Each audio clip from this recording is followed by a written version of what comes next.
How's it going, Hey, Caleb? sorry about that. I didn't realize Good, I was good muted. stuff. I'm not very good with technical things. Oh, you're good, man. That's awesome. So I got a little bit of information. You looks like you've been crushing it. You got how many lawns now? 12 regulars. I have about 5 that I do property maintenance for, such as hedge trimming and just I kind of maintain the whole property other than mowing. And then I had another one that I got yesterday. So 13, I think now. Very cool. And then you just do that on the weekends and like evenings after school, or do you homeschool, or kind of what's your situation now? I'm homeschooled, and so in a perfect world, I would get up real early and get it done before I started working. Sometimes I oversleep though, so it ends up being some afternoons, but in a perfect world, I try to do it in the mornings. Okay, cool. That's awesome. Yeah, that's kind of how I got started too. So when I was 11, I did 1 year at home. And that's when I got started with the lawn care business. So good for you, man. That's awesome. Okay. Cool. So when did you start? Was it last year that you started? I want to say 1.5 to 2 years ago. It was, but in between that range. Okay. And so right now, is it basic, like what's kind of the constraints or like keeping you from growing more? Is it mostly just your time being able to go do it? And what's kind of your plans for growing this year? I would say that my main constraint would be time and transportation, just because I'm 14, I can't drive yet. And so I currently pull trailers around the neighborhood on lawnmowers. I have a brother who's 12 who helps me, and he helps me kind of Thursdays. He helps me on Thursdays. He starts around 10, but he really only works 4 or 6 hours a week. And then I have another guy who helps me just on projects. And so, but I'd really like to get some help and be able to get around.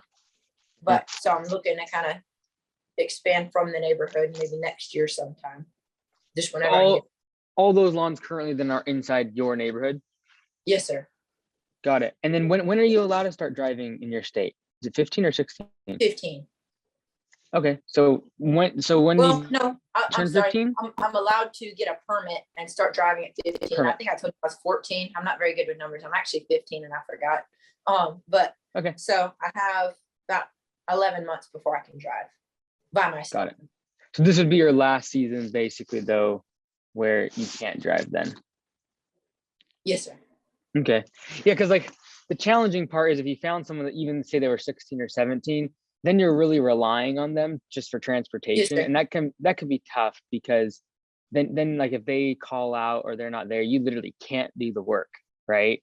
So, this year I think, the best thing would be just try to stay in your neighborhood and just really develop as much as you can. But it sounds like to me like you just don't have the time because obviously you're in school and things. Do you try to do more projects in the summertime though, like June, July, August? Yes, sir. And it normally, right now, it's kind of started picking up. Actually, we have weird weather here. And so I think the lowest it got was probably 40 degrees here this winter. And so I try to pick up as many projects as I can. I got a couple this weekend and things, but the project side of it is more out of my control when they come. And I would like to gain more control over that to be able to get more leads for projects. Mm-hmm. And how are you going about getting those leads now? Are you just mostly going door to door or door hangers, or what's kind of your strategy right now? Thus far, I've done no marketing other than word of mouth. And I recently, probably 5 days ago, I started putting some ads on Next Door Neighbor. But that's been the extent. I wanted to kind of wait and see your opinion on this. Mm-hmm. Okay, cool. Are you just posting on Nextdoor or are you actually running ads? I'm running one ad and one ad, 2 posts, and a discount.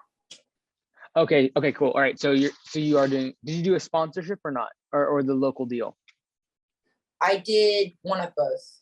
Okay. Typically we've seen the sponsorship not work super well. Okay. But the local deal typically does pretty good.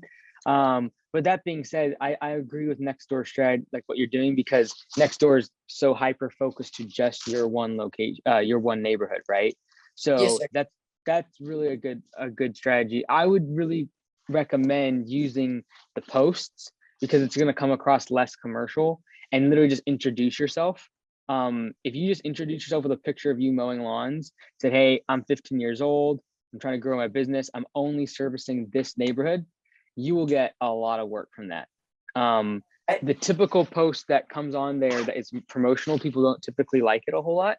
However, when it's coming from a 15-year-old and you're saying it's just for this neighborhood, like you're gonna get a lot of work. Like how many people are in your neighborhood that you think you could walk to? Like 300-400 homes, or how many do you think? I can get to 75 in our neighborhood. That's the extent of our neighborhood, and I can reach all of them. Got it. Yes, you might be somewhat limited because you might only get to say 20 lawns before you kind of hit capacity, but just in terms of like the other people doing their own lawn, for example.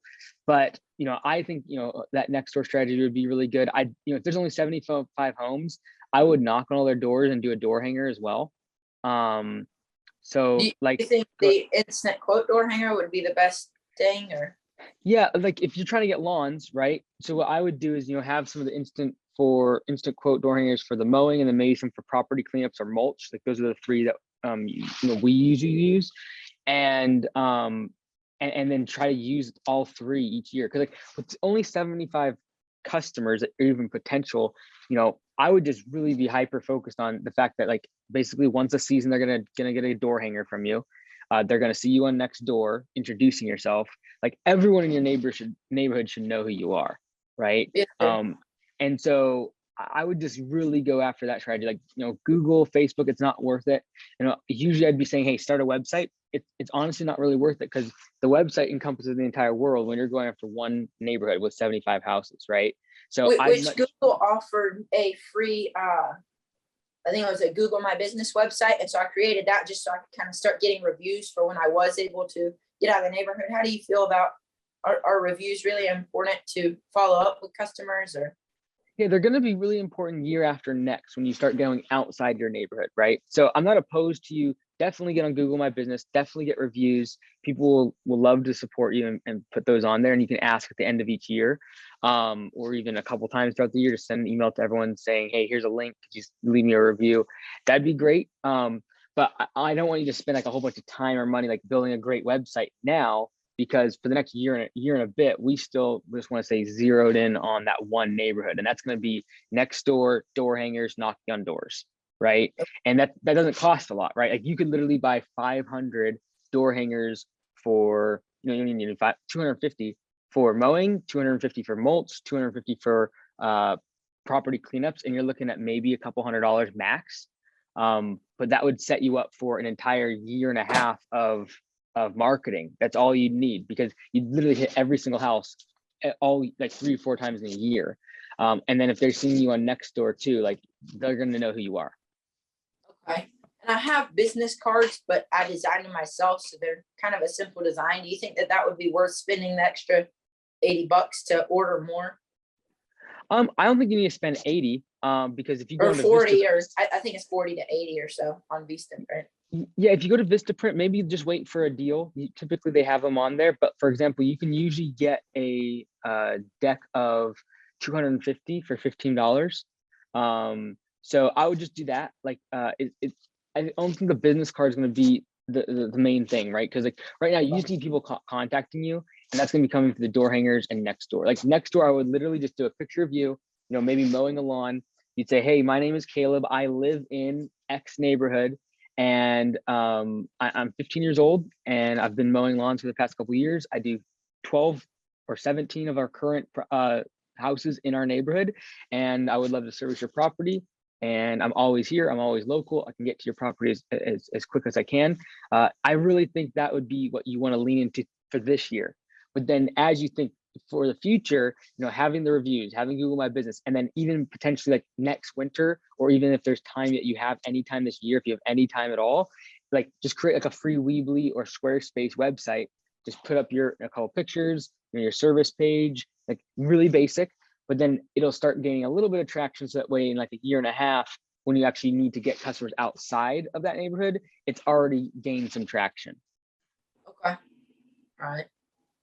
So, but yeah, like I would just say, number 1, Nextdoor, number 2, door hangers, number 3, knocking on the doors, right? Like at the end of the day, Caleb, like when I was your age too, it's kind of tough because I wanted to be like, Mr. Professional, but like the unique selling proposition that you have right now is that you're 15, right? And you're going to have that for about the next 3 to 5 years. And so, what I always encourage young guys like yourself is like, just lean into that. That's why people are buying from you. They're not buying from you because you're the most professional, you have the biggest mowers, you have fancy business cards. They're buying from you because you are local and you're 15 years old, right? And you're probably cheaper than everyone else. But that's not the reason why either.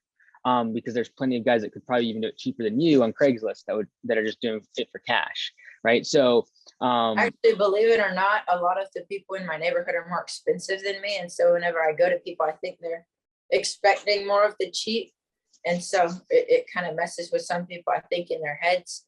But I'm pretty close to most of the people in my neighborhood. There's a couple who are real cheap, and they're like $25 a lawn, but Yep. I think they only have 1 or 2 yards. Yeah, I'm and priced, like I'm priced about 45. I've got one that's 90, but I'm pretty well 45 to 60. good. Per That's really month. good. Yeah, so like what's good about that is you're not going to have to restructure the business in 2 to 3 years, right? A lot of times when someone gets started at 14 or 15, they're mowing lawns for $20, $25, and then they hit 17, 18, they realize, oh, I've got to literally double the price on all these lawns. So you're not going to have that problem. So that's good. Now it's a matter of conveying yourself in a way like, but still, like, let's say you're $45 and all of the competition is $45. The only reason people will buy from you right now is because of your age, right? And it's not to say that you're unprofessional or like you can't be professional, because obviously that's the goal, but that's not why people are buying from you. So I would just lean into that. That's why, like, on the next door, show a picture of yourself, tell your age. You only have a few years of that before, when you're 20, 21, people are like, hey, show me your business, like, be professional. I want to have insured and bonded and a wrapped truck and they, website looks good and a portal where I can log in and pay with credit card. Like, they're expect all of that, right? And so lean into it now. And I only knew that when I was like 18, 19, and fortunately I looked like I was still 12. So I kind of leaned into it for a couple of years there pretty hard, in terms of the advertising side. Okay, and I try to, like, on the website, online, and on next door, I've put pictures of my trailer and everything, just because I do kind of want to embrace that. And so I meet with everyone and kind of explain my situation, or where then I try to embrace that while also being professional, where I don't mess myself up later on. And if you get a really good professional picture of you in your uniform, with your mower and actually like posing, kind of, that's going to be, hey, this is professional, but here's also, a young man that's trying to make some money, right? And so I think there can be a good balance there. And especially if you're charging not premium, but like, regular pricing, you do need to have that level of professionalism. We're like, okay, like, I'm choosing this kid because of his age, but he's still going to do the job done right. It's not like I'm taking up an inferior product. And so, no, I think that's great. I think, like, when I got started, I was in a similar spot. We had 120 houses in our neighborhood, and we would push the lawnmower all over the place, but everyone in that neighborhood knew who we were, right? So we would knock on doors, do door hangers. Well, at the time I didn't even know about door hangers, so I did flyers. But just get everyone in your neighborhood to know who you are. And I wouldn't worry about like too much online, even like Facebook and things, because you're going to get too many customers and leads coming from outside of your neighborhood, right? The Google My Business is fine. Have a website if you want to create one, just a simple like one pager, that's great. But most of the people coming to that page will be outside of your neighborhood. So the main goal is like create that presence on Nextdoor, and then make sure you're in front of them for every season of the year, right? You come for mowing, and then if a month later you're asking for mulch cleanup, and then come fall cleanup time, you're putting another door hanger on for fall cleanup. And if you're doing instant quotes, like, you're gonna get a lot of work from that. Okay. And I haven't pushed the online really. I really just created it probably a week ago, just to where I had somewhere where people could plug in some reviews, just to kind of get a start and have a basis. But I don't think anybody could even find it if they look for it. So I just send them the link as a follow-up. That's perfect. That's great. I think it's still worth doing, because you're playing the long-term game, and then a couple of years that will really matter. So definitely keep doing that, right? It's just in the short term, the next year, most of that most of your customers are going to come from the more personalized local kind of marketing. Okay. How do you feel about insurance? When would be the best time for me to get insured? Yeah, like this year, because like last year did 17,000 revenue. This year, you think what are you shooting for, like 25? You think? I'm kind of someone who just sets ridiculous goals. And so Okay. I'm going for 100 this year. Let's go. So if you're going to go for 100, I would go ahead and get insurance. The bottom line is you're going to only pay about $50 a month, maybe 70 max. Because you're going to say, hey, I do lawn care and that's all. And I'm by myself. I have no employees, and my revenue, you report your revenue from last year. So you'd say I'm only doing 17 grand a month, or 17,000 in revenue. You'll be the minimum of liability insurance. And I think you actually be at that minimum for probably another year, because usually until they hit, like when I hit like 200, 300,000 in revenue, that's when the first time that ever bumped up. Right. So that's general liability. Yep. Go ahead.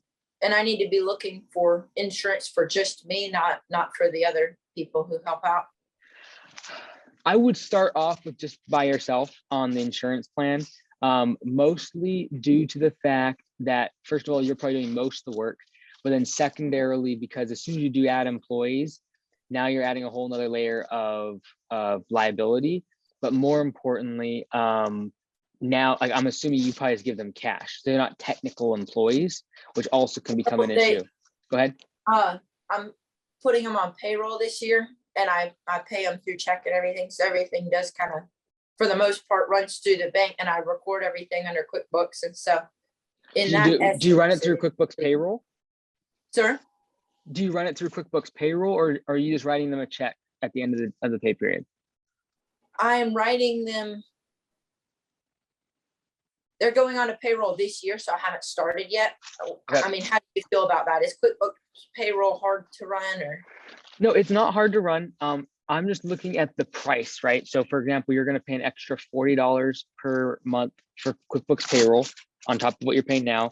Plus when you get those employees, or they help you, they're now going to have to pay taxes. You're going to have to pay taxes. You're going to have to set up like unemployment insurance accounts, L&I accounts, labor and industries. So there's a lot that goes into setting up an actual employee. What I would recommend is, if you have any of these employees that are going to be with you long term, that are starting to work with you for like 20 hours a week. Once they hit 20 hours a week, that's when I think you should put them on payroll correctly. And when I say put them on payroll, I don't mean just calculating hours and writing them a check. That's still technically paying cash, right? When I say running payroll, I mean actually using QuickBooks Payroll, them having a deduction for federal taxes and for Social Security and Medicare and all the rest of it. And so I wouldn't play that game until you have an employee that's doing 20 hours a week, just because otherwise the cost to you for having them becomes so high just to get all your accounts set up and run payroll every time, and then just paying for QuickBooks Payroll. All of that is a lot of time. Then you got to pay payroll taxes. So I would just wait. Like, I know your goal is, hey, we want to get to 100,000, which means you're probably gonna have a month this year we do over 12,000 revenue, which is awesome. But the first few months, I would keep it where you're just writing them a check based on how many hours they work.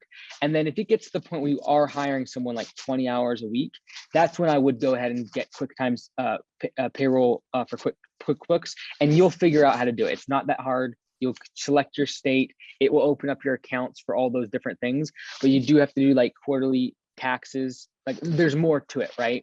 And there is more cost. And what I don't want is you spending, just for the setting up your QuickBooks Payroll as well as your taxes. You might be looking at a couple $1,000, $3,000, maybe even $4,000 extra cost this year. And I don't want that if your total gross payroll is only going to be, 10 grand, right? You just inflated your labor expense by 40%. So I want to make sure like you have someone that's consistently working 20 hours. That's when I would go and actually run payroll correctly. All right. I received a quote for payroll filing. I can't remember the company for sure. I think they said it'd be about 600 a year though. How does that line up with QuickBooks? Would it be better to go with them or with QuickBooks? I would actually, if they're actually gonna do all your filing for you, for that, for $50 a month, like I would go ahead and do that one when you do start up with that payroll, because you're going to be looking at $40 per month just for QuickBooks payroll software. Plus you still have to do all the filing. You have to file everything. So the big question we want to ask that company is, do they file your quarterly reports, your unemployment? Do they take the taxes and actually send them to the IRS and all of that? If they do, that's a great deal, right? Okay. And so Would you think do that now or still wait till someone's doing 20 hours?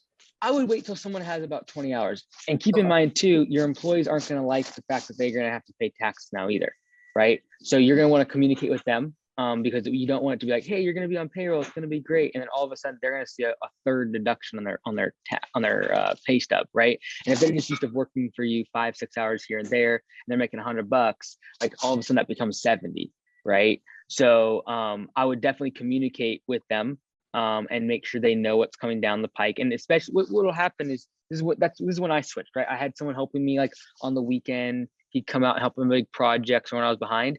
As soon as he was committed to me and like he quit his other job and that's when I started running payroll, doing taxes and all the rest of it. And so that's kind of what I would recommend. Which I made them aware last year that I was planning on going on to payroll this year, and they're currently under 1099 contractors, and so that's why I was recommended to swap to payroll, but it was by the same company who would be filing it, so you never really know if that's a sales thing or a. Like, are they using your tools? Yes, sir. Yeah, and I'm assuming wearing your uniform and things, right? And you kind of tell them, yeah. So you definitely, they have to be a W-2. A 1099 is not going to work. So they are right. Like the thing is, it's just a matter of time. Like if someone only works for you for 20 years in the 20 hours in the whole year, just setting them up on payroll costs more than what their Okay. time is, right? So that's what I'm looking at. So when I look at last year, I say, hey, I don't think we need payroll. Now, if you start growing this year and you really are going to get to that, you're going to have a month where you do 12, 15,000 a month in revenue, and you're going to have someone working probably 150 hours in that month. That's when it's like, okay, let's go ahead and run payroll correctly. So I'm not opposed to that. And if they're running it for that price, Caleb, like that's a really good deal. So I'd probably go ahead and do that sooner than later, just because it is so cheap. But just confirm with them that they are filing for you on all the different things like social, what is it called? Social Security, Medicare, all those things. They're going to file for you and pay those for you as well. Okay.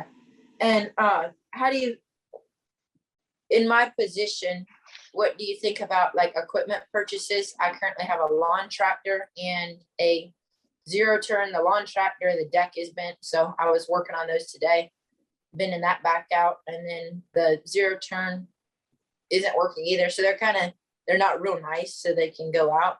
The lawn tractor I think has about 350 or 400 hours on it. I've put about 300 on it this year. And then the zero turn. When you say lawn tractor, are you talking like the one with the wheels, like a more of a tractor style? Yes, sir. It's a Husqvarna lawn tractor. So like Dude, one that's that you would exactly buy what at we Lowe's. had. It's exactly what we had, a 48-inch, lawn tractor. That's great. Cool. Okay. Mine's a 46 lawn tractor, and then I got a 60-inch big dog zero turn. But I got it for 2,200 off of Facebook Marketplace, but it doesn't really, it isn't working more than it is, and it costs more than what, it's like $100 a week to fix it. And then, so it's not really what's going on it now? Just is the deck rest stuff or what? Right now, I'm wondering if my grandfather's good with equipment, so he's been helping me out with this stuff. And I think something might be draining the battery. And so I bought a brand new battery for it. We checked it, and it's only got like 4 volts now. And so it's just old, so everything kind of goes wrong with it, switches and all kind of stuff. And so how do you feel? Is that something, if I'm trying to expand next year, would that be something to look into going into debt for something, or is that? Yeah, like, at your size, and I wouldn't be opposed to it, right? Like obviously, kind of how I stand with debt. Obviously you want to be stacking cash right now, but you could get a brand new mower. As long as someone signs with you, you'd probably get it for $240, $250 a month, 0% down for 3 years. right? And what I'm more concerned about is not necessarily the cost. I'm concerned about the fact that your time of fixing that mower is time you could be working. And that time is our biggest constraint in the business right now. And so if you went out That's and kind go ahead. of, that's kind of how I feel it.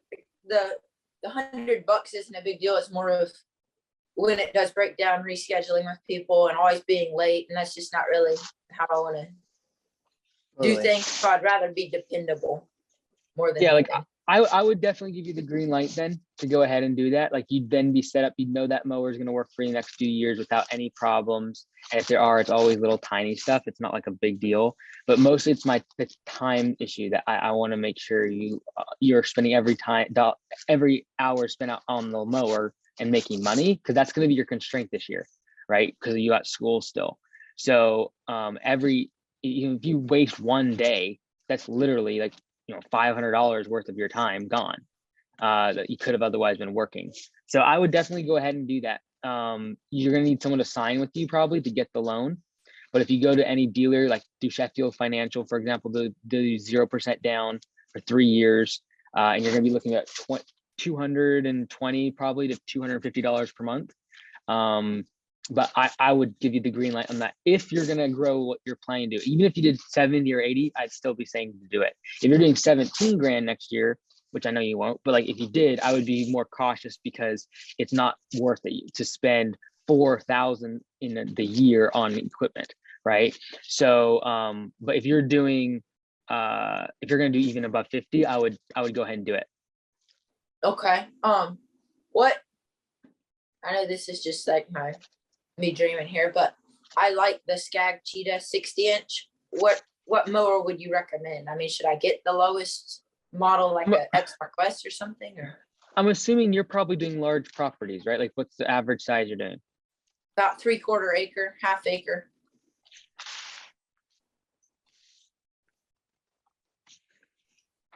I mean, I think anything, a commercial mower with a large deck, I think is really all that I need. That's just the brand. And if I can pick anything. Yeah. And honestly, Caleb, like, because you're not using it every day for 8 to 10 hours every single day, I don't mind you going on the lower end of the commercial, right? So like, I don't know Skag super well because we don't have it up here. But for example, with Gravely, they have the 100 model, 200 model, 300 models that are all considered commercial. And then a lot of these companies are creating like high-end homeowner editions, and they're like half or a third of the price. Yes, sir. Now, the thing is, we don't really need this mower to last for 10 years. We need it to last like the next 2 to 3. And so I'd almost be inclined to push you in that direction. But again, you might be looking only $120, $150 more per month to get the full works 9 yards that you want to keep forever, right? So I really don't think it's going to matter, honestly, either way, because we're literally talking about the difference between $120, $140 a month and 130 or 230, 250 a month. And so it's $100 extra to get exactly what you want. I'd probably go ahead and just do that, right? Especially if you're in that size of property. Like those are pretty big, so you don't want to be running a mower that because there are going to be days where you mow for 8 to 10 hours, right? Okay. It's just not That's what every I was single going day. to ask you, because I know that y'all push mow, but how large are y'all's? I mean, what is Much the smaller. point that you don't have to push mow them? Yeah, no. I mean, once you're over like 10,000 square feet, you got to be above a push mower, right? So obviously most of your properties are 20,000 almost. So I would be agreeing with you in terms of you need the larger mower, and especially again your largest constraint is time. So it's not like you have a restricted amount of work and you're twiddling your thumbs. Then I'd be saying, okay, go cheaper and go get a 40 gauge. But if your main constraint is time because you got school, that's when, hey, go ahead and get the 60, pay the extra, $80, $100 per month to get what you want that's going to last forever. And I would stick with that. It's not going to go down. It can handle 10 hours of mowing just fine. I would just stick with that.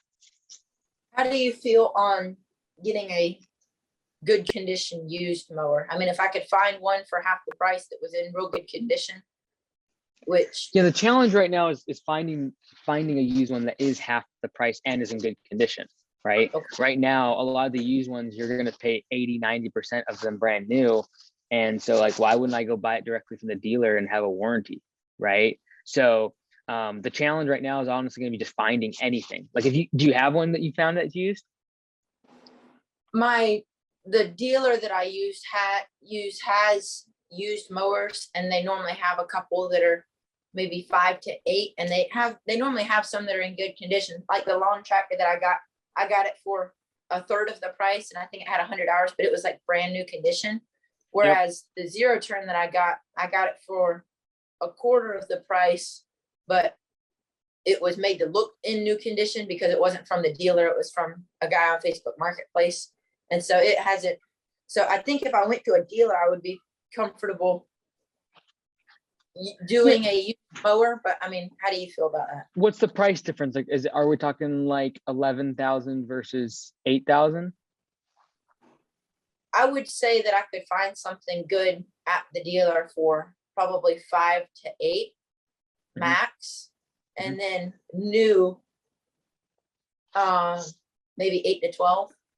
My biggest thing is I just don't know if they would finance the used equipment, because typically the dealers don't actually do the financing. It's like through the second party. So it's going to be like a Sheffield Financial, Yard Card. They do a bunch. It's called through different banks. So I would just talk to your dealer, say, hey, can you finance this? Because like when I talk about financing, I typically don't want like a 5 or 10% interest rate on it, right? I'd rather buy it new, get 0%. Because for example, if I pay 8% interest on a used piece of equipment, let's say $7,000, by the time I actually pay it off, I've actually paid like $11,000.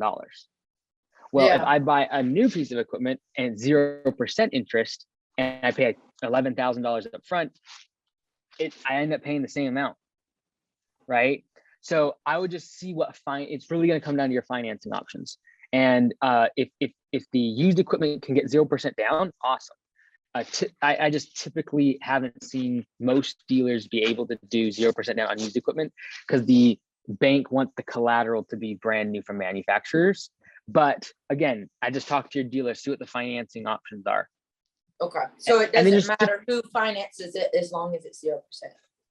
Yeah, typically, because if your price is so low, like it's 5,000 versus 11,000, and you're looking at a mower that has 100 hours and they're charging you 2%, you might pay $2,000 in interest over the course of that whole loan, right? So what I would do if I was you is just say, hey, both of them are usually going to be probably 3 or 5 years, typically 3 for lawnmowers. Just ask them, hey, what's my per month price for 3 years? Add up all of those monthly costs, like add the entire thing up, and that's what you're actually paying for it, right? So if it's 0% down, obviously your sticker price is what you're going to end up paying for it, plus any sort of like fees for the financing, which is typically like, $300. But keep in mind, you might buy a used mower for $7,000, but if they're putting a 5-8% interest rate on it, you'll end up paying the same amount as the new, right? So just run those numbers first before you decide on the used versus the new, because just sticker price is not what you should be looking at. It's going to be, what do I actually pay for this over the course of 3 years? All right, and I know that you believe in cheap trucks. So I'll be purchasing my first truck coming up in the next year or so. And I would like to get a kind of nice one. What price point I'm looking for something like maybe 10 to 15, and then planning on around 3 to get it painted and logos. Is that ballpark close, or what should I? 10 to 15 now is an average, it's actually a cheap truck, right? Back, even 4 or 5 years ago, I would have said, 5 to 8,000 would probably get you. Now you're going to pay 10 to 15 for, right?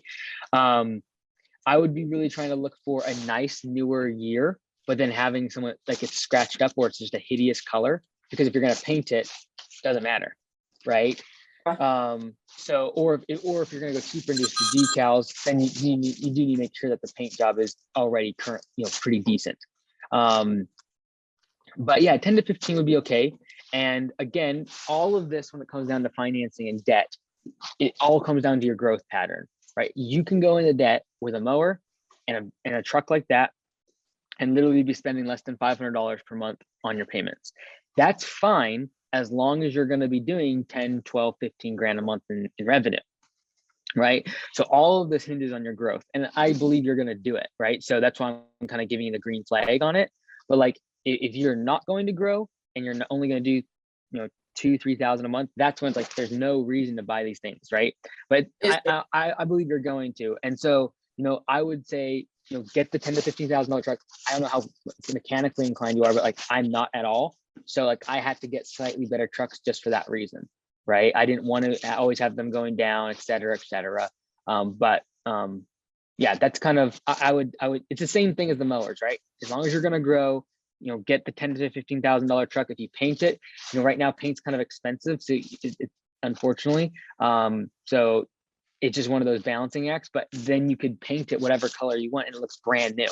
Like when you paint a truck, it looks brand new, right? So especially as long as the body is okay, if it has some scratches, dents, a little bit of rust, but you paint it, it looks brand new. And so I would, if you're going to paint it a color that's a little bit different. I would not paint it white, right? So I'm assuming you already have a color in mind. So far, because I've painted my trailers and everything, and my color is racing blue. Okay. I'm trying to find a picture of the mowers and stuff, if I have one. You're good. What's the name of the business? I might be able to pull it up on Google. Caleb's Lawn Care. So I know you don't agree with that either, like with the name. I mean, what city are you in? Do what? What city are you in? Oh, Thomasville, Georgia. Area code 31792. And there's a picture of the first trailer. Oh, cool. Yeah, it's cool. I like it. Yep. Let me see if I can find a picture of the mowers to where you can kind of see what I'm. I think I pulled it up here. Your end number and then 3905. Yes, sir. Cool. Oh yeah, cool. Look at that. Oh, that is so cool. All right, so there's the. I don't know if you can see that, but that's the color. Yeah, so I'm looking at it right now on my other screen. I pulled it up. Yeah, it's a sweet setup, dude. Good for you. And so I was running, because I start earlier. The issue with running two mowers was the zero turn won't pull the trailer, the large trailer with all the equipment. But I hate to not use the zero turn for 2 hours till my brother comes out with the other trailer. And so that's why I set up that smaller trailer. It's called like a gorilla cart. I think those things are awesome if you're ever looking for a mulch cart. It's like $100. And so I put on some racks onto it. And so I could leave out at 8 and then he would meet me at 10 with the bigger trailer.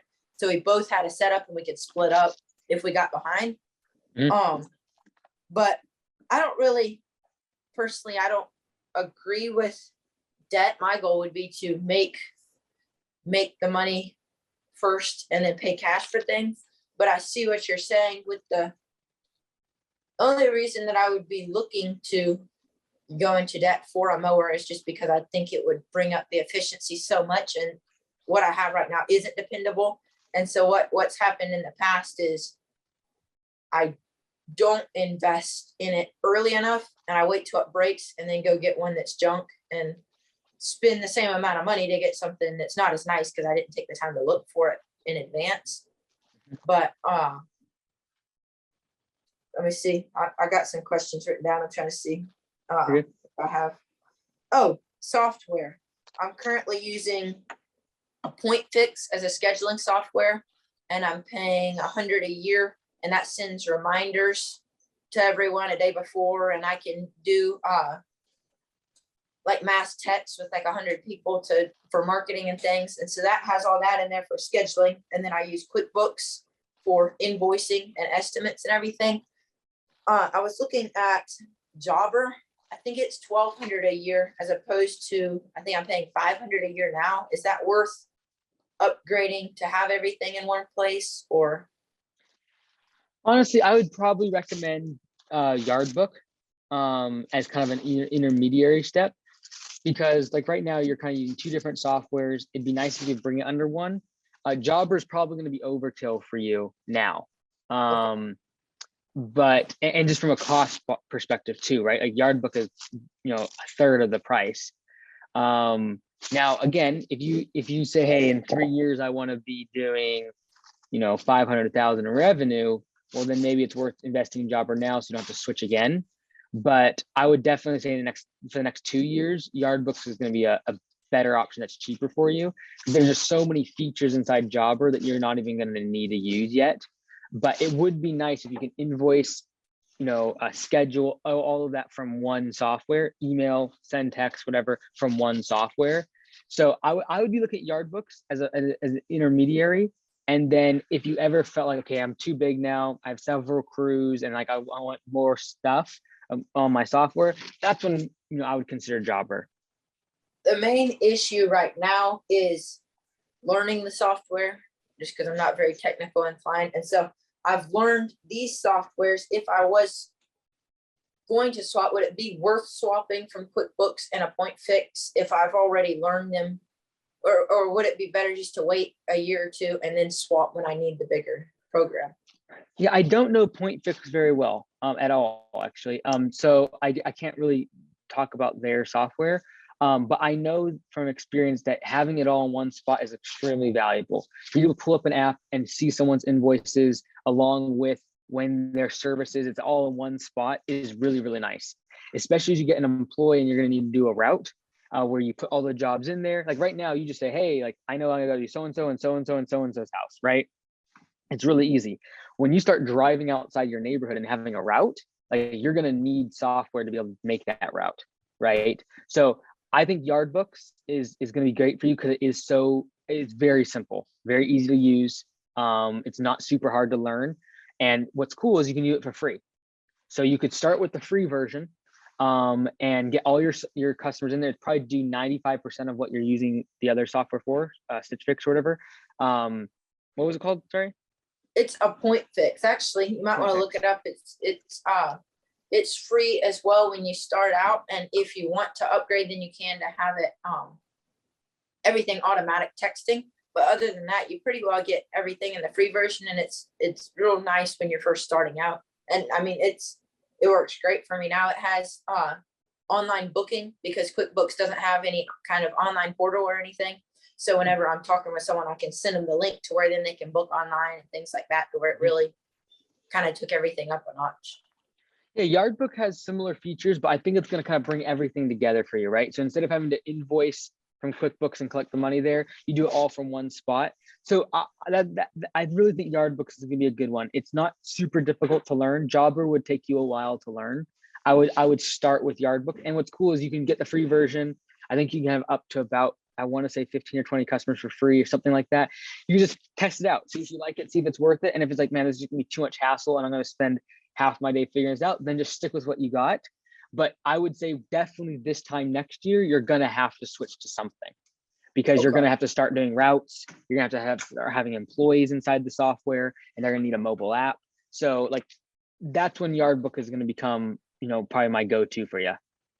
All right. The AppointFix has I pay where they can have accounts as well to be able to log in and everything. I don't have, they're just all logged in to my calendar. So I just have a business calendar on there.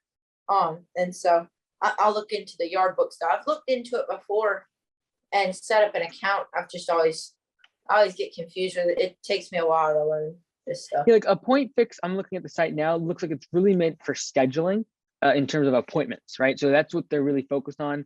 It seems like they really go after like the fitness, health, wellness kind of industry mostly, because that is a lot of scheduling type stuff. What you need is scheduling, billing, invoicing, be able to charge credit cards, have the customer data there. A lot more than just have the jobs all in one spot along with their invoicing, along with their card on file. Like you're gonna want to switch, and whether that be this year or end of this year, I think AppointFix might get you through this year. If it's something like, man, I just don't want to even think about it right now, you'll probably be okay. right? If you know QuickBooks, it's powerful. It's pretty good. If you know how to use that, you can figure out Okay. the yard books too, by the way. So I would just keep in the back of your mind, like you're eventually going to hit up this rock of like you feeling like you're kind of running by the seat of your pants when you have a full-time employee, and that's going to be because you probably are on a software that's not doesn't have the capabilities you need. All right. Oh, the process, my current process is if someone calls me or anything, I'll get their name, number, address, and just all their information, email and everything. And then I'll send them a booking link, where they can book a estimate. And so then I'll go in person to the estimate and meet the customer and go over their property. And I give estimates on the spot and kind of plug them in and everything and go through and schedule them. And I try to schedule while I'm there just because it makes it easier to sell rather than sending an estimate later. And then so I email everything over to them. Once I leave, we schedule the job. We go do the work. I bill them through QuickBooks. And then the first time that I work for them, I send them a follow-up. Is that process, is there anything that I'm missing or should change in there? No, that's good. Base cut, just off the top of your head, what percentage of people accept your estimates typically? It's pretty high. I would say probably 95%, 90%. Okay, good. So first of all, your pricing, don't think that you're high. You're just fine. If 95% of people are accepting, like, my goodness, you could probably go higher. So don't even tell yourself like, oh, I'm a little bit more premium in terms of pricing, because like that is not an issue with customers at 95%. If you at 70%, I'd be saying the same thing. So secondarily, yeah, keep doing that, right? Because you only have 12 lawns and you're probably only getting a few leads a week. You can do that. As time goes on, as you grow, it's sometimes more difficult to take the time to meet every customer, sell them the job, schedule it all in person. You're going to want to be able to just email it to them. They'll accept it virtually, and then you schedule it that evening or later, right? But I would keep doing what you're doing. It's obviously working, and your close ratio typically is higher if you sell it in person, put them on the schedule. They don't have the ability to like go talk with someone else, get other prices. You just lock them in right there. So I would definitely keep doing that. All right. I would like to get where, like, I would like to come up with a pricing structure and everything where later on when I don't have as much time, I would be able to get an estimator or something like that as y'all have. But I say that to say, whenever I get a truck, is it worth putting like iPads in the trucks so they can view the schedule and things like that? Or is that something that I shouldn't even worry about right now? I wouldn't worry about that right now. You're at least 2 to 3 years away from having to even think about that. Because until you're getting more than 2 or 3 a day leads, you can handle them, right? And you typically you're going to be the best estimator. You're also going to be the best at selling. You're going to be the best making sure you schedule it correctly. So, until you're doing, well over 500,000 in revenue, should you be worrying? Because that's the last thing you should give up, right? So how I kind of see is over the next few years, as you're still in high school, you'll grow with like, 1, 2 crews maybe over the next few years, and that's great. But you should still be able to do the selling, right? That should be still the thing that you hold on to. Once you get out of high school and you start growing it really big, that's when I would start thinking about, okay, who can do the other estimates and things like that. But for now, I would hold on to your estimates. All right. No one's going to close 95%. I can tell you that. I'm trying to think of what I was gonna ask. Oh, so I know you do yellow slips and profit sharing. What all should I include on the yellow slips? We've only gotten two callbacks. They're both by the same person just because he's kind of picky. Here, I might have, he had a clover. He had a couple little clovers that he wanted weeded. Like when we weeded, he has like a mossy area, and there was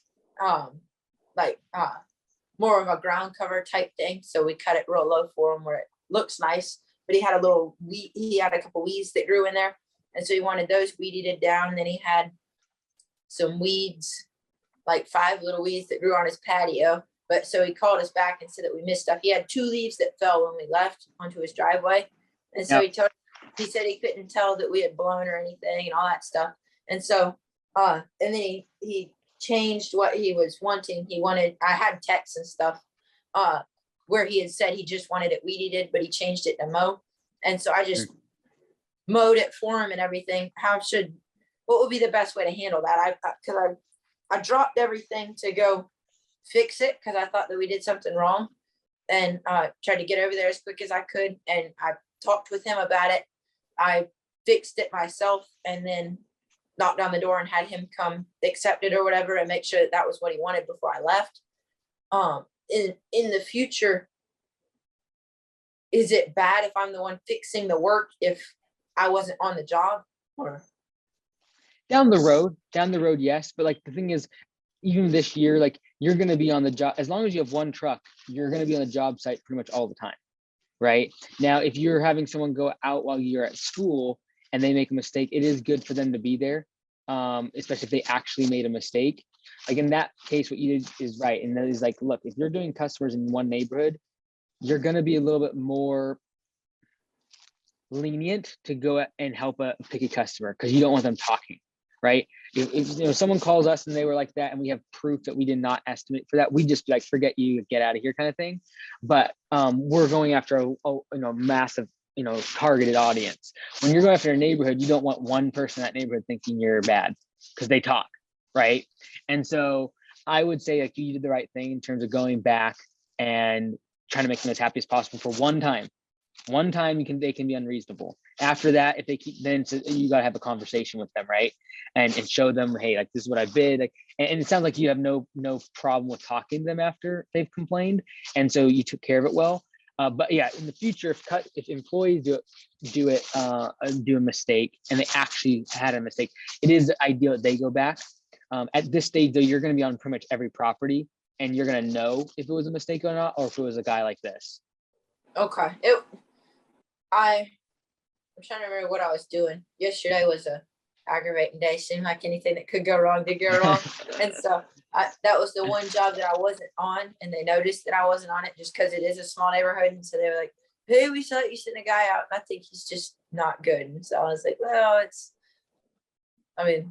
which they were understanding about it, but then also we didn't do anything wrong. But yeah.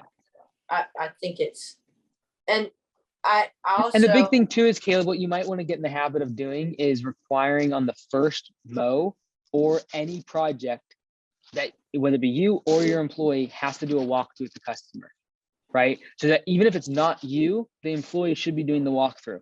And if it's a first time mow, you still want to confirm that, because if the guy came out and did a walkthrough and everything's great, now he doesn't have anything to stand on if he's trying to call and say, oh, you were supposed to do X, Y, and Z, because he did a walkthrough. So I would try to get in that habit even as you get employees. And then when you're on the job, just lead by example. Like in the job, we do walkthrough. First mow, we do walkthrough, right?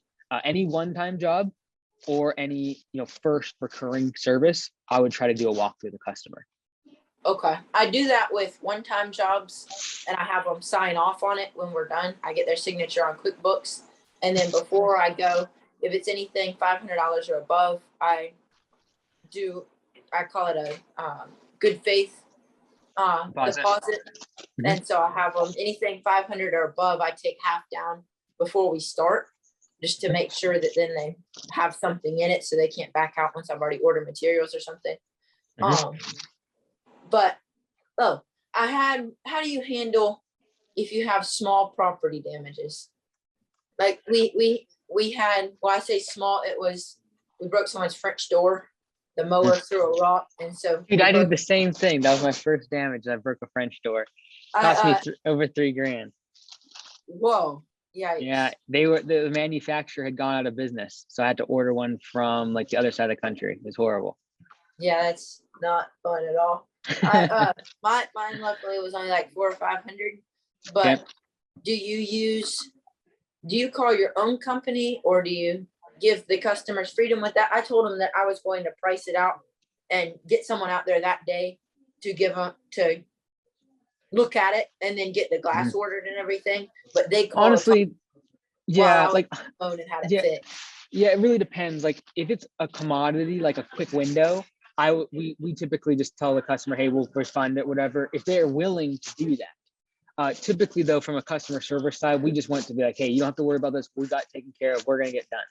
And then also too, if it is a crazy amount, like the 3,000 for me that I had to pay, it was my contractor. So I knew it wasn't like the customer trying to wheel and deal and get a better door, right? Like they were working for me. So it's kind of a case by case basis. I would ideally, from a time standpoint, let the customer take care of it and I just write the check. But again, if you think that customer is going to try to take advantage of you, you want to make sure you're writing the check. So there's kind of a balance. Okay. Every But- single one's a little bit different. Like with this, but he didn't really keep me updated or anything. I went and taped it up just so it wouldn't fall in because they had like a 3-year-old daughter and I didn't want her to get hurt or anything. So I just went, taped it up and then called the company to have it delivered. And when I gave them the address, they're like, oh, well, there's already one ordered. I was like, they'd already ordered one? Was this planned or something? But sometimes no, they they don't didn't think you're going to really- do anything too. Sometimes the customer thinks like, oh, he's not actually going to take care of it. So they think they got to go do it. So, yeah. which I kept in contact with the customer through it and explained, hey, I'll call them and get it fixed or whatever. And so I ended up just writing them a check. Should there be like an approval process or? No, I wouldn't worry about it at that size. Like I know it's a lot, but like I wouldn't worry about that right now. I mean, if it's anything larger though, what would the approval process be of saying, yes, it was our fault, or is there some kind of? You're gonna know, honestly. Yeah, like typically, you know, like obviously if you were on the property and a rock went through a window, probably your fault, right? So we tend to typically take the blame pretty quickly. If it's things like dents in a car, it's like, well, how can our mower hit someone at 4 feet above ground when the wheels are down at a foot or below, right? So it's usually you're gonna know if someone's trying to pull your leg or something like that, and it's just few and far between. I wouldn't worry about it. Okay. All right. Oh, is it worth investing in? I currently have an iPad and just a phone, and then like earbuds and stuff. But for the iPad and the phone, is it worth investing in a business laptop to do? Yeah, I think it would be billing? good. I think it would be good, especially as you get more billing. You're gonna have 30, 40 customers at the end of the month. You got to bill, but you don't need anything expensive, right? Like you don't need a Mac.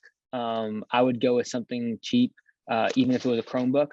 You can get one for $200-300 because all you have to do is connect to the internet. You don't need to run files or do Photoshop or videos. Like I just get something cheap that you can basically access the internet on, because all of these softwares that we're talking about are just over the internet. You just need a good internet connection. That's it. Okay. I know how to use Apple. I recently learned what a taskbar is on a laptop.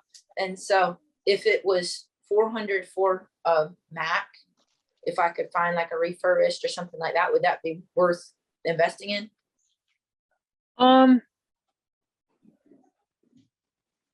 thing is, once you open up a web browser, all that software is going to look the same, right? Navigating around the operating system of the computer, you can find on Google, right? Like how to turn up the brightness, right? Like you can just Google that. But in terms of the software, it's going to look the exact same whether you're on Safari inside of a Mac or if you're on Chrome inside of a Chromebook.